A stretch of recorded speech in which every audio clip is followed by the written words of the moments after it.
Hello everyone, मैं कमलेश और आप देख रहे हैं कमलेश सोनी लाइफ एक्सपीरियंस में आप सब लोगों का स्वागत है। जय श्री राम। और जैसा कि आप सब लोगों को पता है कि मैं रिलेशनशिप के ऊपर वीडियो लेके आती रहती हूँ। अगर आप मुझसे लाइव मिलना चाहते हैं तो फेसबुक पेज पे आप मुझसे 8:15 बजे लाइव मिल सकते हैं और अपने कोई भी क्वेश्चन या डाउट्स को क्लियर कर सकते हैं लाइव में।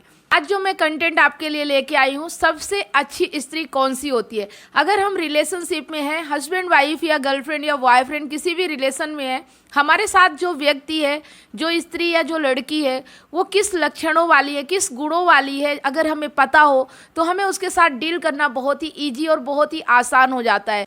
इसी तरह से मैं आज लेके आई हूँ, समुद्र शास्त्र में बताया गया है 5 तरह की स्त्रियां होती हैं और उनके लक्षणों के बारे में। तो आज मैं आपको 5 तरह की स्त्रियों के बारे में बताने वाली हूँ और उनके लक्षणों के बारे में बताने वाली हूँ। तो वीडियो को लास्ट तक जरूर देखिएगा। चलिए फटाफट मैं स्टार्ट करती हूँ। आज हम बात करेंगे सबसे अच्छी स्त्री कौन सी होती है। समुद्र शास्त्र के हिसाब से 5 प्रकार की स्त्रियां होती हैं। संखिनी, नंबर 1 संखिनी। ये अन्य स्त्रियों से थोड़ी लंबी होती है। इनमें से कुछ मोटी और कुछ दुर्बल होती है। इनकी नाक मोटी, आंखें अस्थिर और आवाज गंभीर होती है।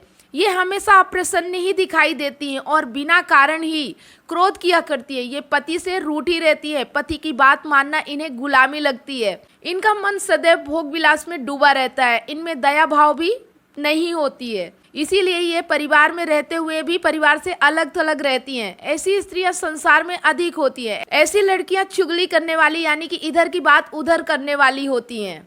ये अधिक बोलती हैं, इसलिए लोग इनके सामने कम बोलते हैं। तो ये थी पहले प्रकार की स्त्री। दूसरे प्रकार की जिस स्त्री के बारे में हम बात करने वाले हैं, चित्रिणी। ये स्त्रियां पतिव्रता, स्वजनों पर स्नेह करने वाली होती हैं। ये हर कार्य बड़े ही शीघ्रता से करती है। इनमें भोग की इच्छा कम होती है। श्रृंगार आदि में इनका मन अधिक लगता है। इनसे अधिक मेहनत वाला काम नहीं होता है, परंतु ये बुद्धिमान और विदुषी होती है।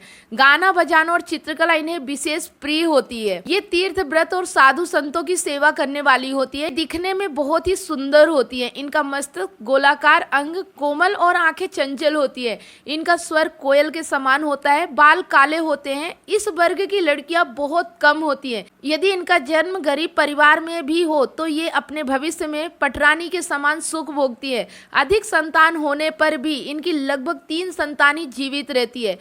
उनमें से एक को राजयोग होता है। इस जाति की लड़कियों की आयु लगभग 48 वर्ष ही होती है। तो आज के समय में राजयोग तो नहीं हो रहा है, लेकिन आज के समय के हिसाब से अगर इनकी 3 संतानें हो रही हैं, उनमें से एक व्यक्ति ऐसा होगा जो इस दुनिया पे जरूर राज करेगा, कुछ ना कुछ अलग जरूर करेगा। ऐसा होता है।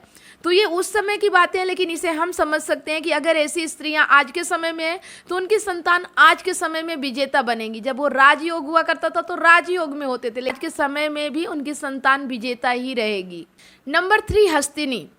इस वर्ग की लड़कियों का स्वभाव बदलता रहता है। इनमें भोग विलास की इच्छा अधिक होती है।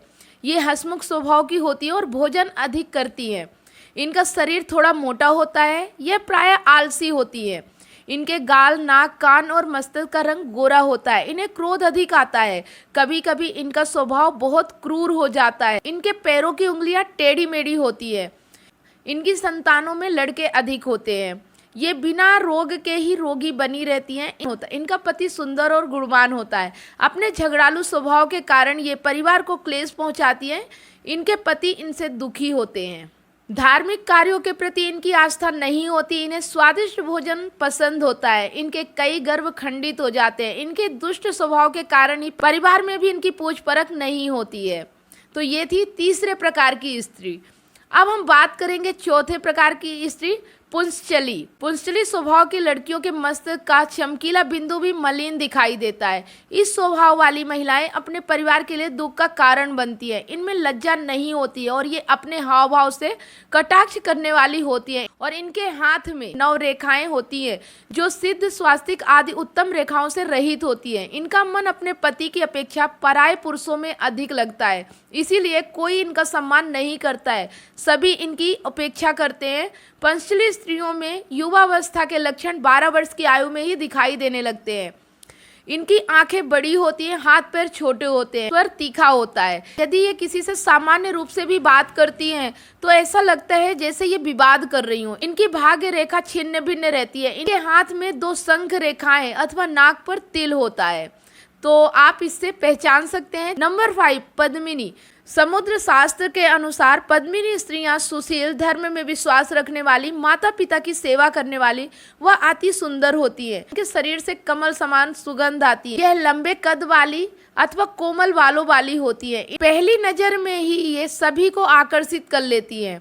इनकी बोली मधुर होती है, उंगलियां छोटी होती है, इनकी गर्दन शंख के समान रहती है व इनके मुख पर सदा प्रसन्नता दिखाई देती है। पद्मिनी स्त्रियां प्रत्येक बड़े पुरुषों को पिता के समान, अपनी उम्र के पुरुषों को भाई तथा छोटे को पुत्र के समान समझती है। यह देवता, गंधर्व, मनुष्य सबका मन मोह लेने में सक्षम होती है। यह सौभाग्यशाली, अल्प संतान वाली, पतिव्रताओं में श्रेष्ठ, योग्य संतान उत्पन्न करने वाली तथा आश्रितों का पालन पोषण करने वाली होती है।